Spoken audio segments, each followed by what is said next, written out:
good liar believes their own lies. As a storyteller, I believe my own story. If I don't, then no one else will.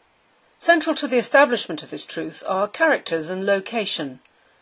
To know the characters, I must know the streets through which they walk, the pavements, the paths, and the muddied grass on which they step. I must see them in their landscape. When the writing is going well, I write what I see.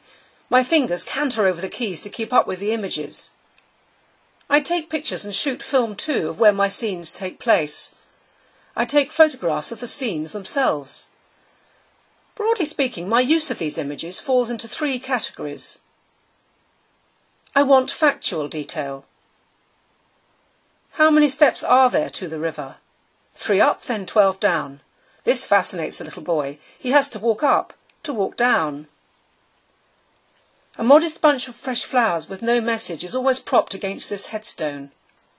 The stone is 26 years old, but already the epitaph is coated in lichen. Is there somewhere to hide, to watch for who brings these flowers? My detective finds a spot 10 yards away. This picture confirms my memory. It is possible to crouch behind this wall and not be seen.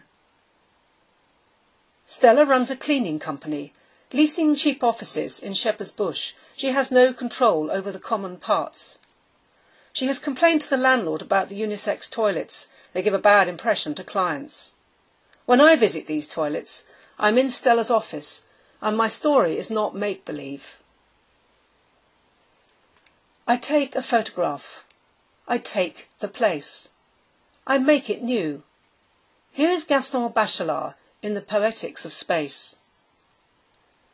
When a poet rubs a piece of furniture, even vicariously, when he puts a little fragrant wax on his table with the woolen cloth that lends warmth to everything it touches, he creates a new object. Objects that are cherished in this way really are born of an intimate light, and they attain to a higher degree of reality than indifferent objects, or those that are defined by geometric reality. For they produce a new reality of being, and they take their place not only in an order, but in a community of order. This scrap of beach by the Thames is revealed when the tide ebbs. One summer's morning, Kate Rokesmith contemplates the spans on Hammersmith Bridge. They seem to shimmer in the heat.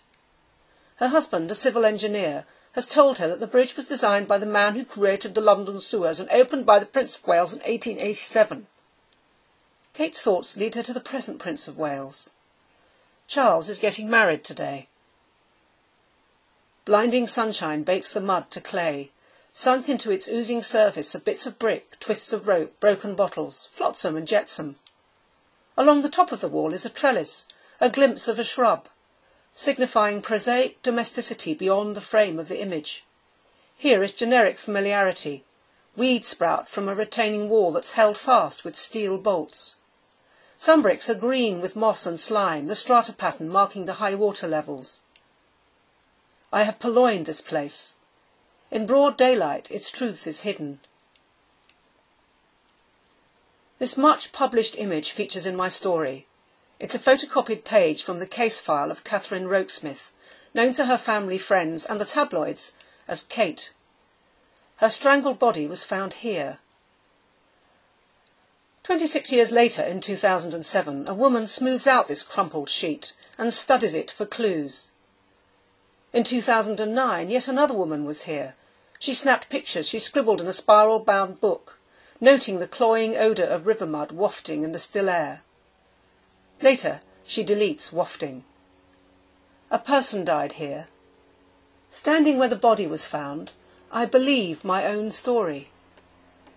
A reader too might make their way down the steps, 3 up, 12 down, and experience the atmosphere of that morning in 1981. The third group reveals what I didn't see through the lens. In Blow Up, Michelangelo Antonioni's 1966 thriller, a photographer roaming through a London park unwittingly witnesses a murder. He only sees this when he enlarges his picture. Whenever I hear wind hissing through the trees, I experience the atmosphere of this film. The Leaning Woman is by the churchyard, 3 minutes from where Catherine Rokesmith's body was found. As I examine this shot, I notice faint marks on the stone. I click the magnifying glass icon until the screen is a mass of grey and brown pixels. Chalk lines are scrawled along the woman's body, an attempt to erase them unsuccessful. Later I discovered that these represent a butcher's jointing of a carcass. My photograph has connected two realities. In my story, both are true. These are scenes from my character's point of view. A man prefers the darkness of night time and of tunnels. He drives an underground train, working the dead late shift on the district line. 26 years on, a retired detective obsesses about Kate Rothsmith's murder. He parks by the sea to take stock. He drinks coffee from his flask and, given to snacking, eats a Kit Kat. He has found a lead. He imagines telling his daughter. But grown up and grown away, she is a stranger. Absently, he writes her name in the steam from the cup on his windscreen. Stella will never know her dad did this. A 3-year-old boy squats on the ground. He studies ants scurrying to and fro across the path and positions twigs at a tree trunk to divert their course. He likes the twig's curves in relation to the square border stones. The lines in between are paths. They are shortcuts, escape routes. Alive with possibility, this landscape belongs to him. The ex-detective comes out of the co-op in a seaside town. It's 8:35 a.m. He carries 2 soft ham rolls and a tin of Coke and a plastic bag for his lunch. He has a massive heart attack.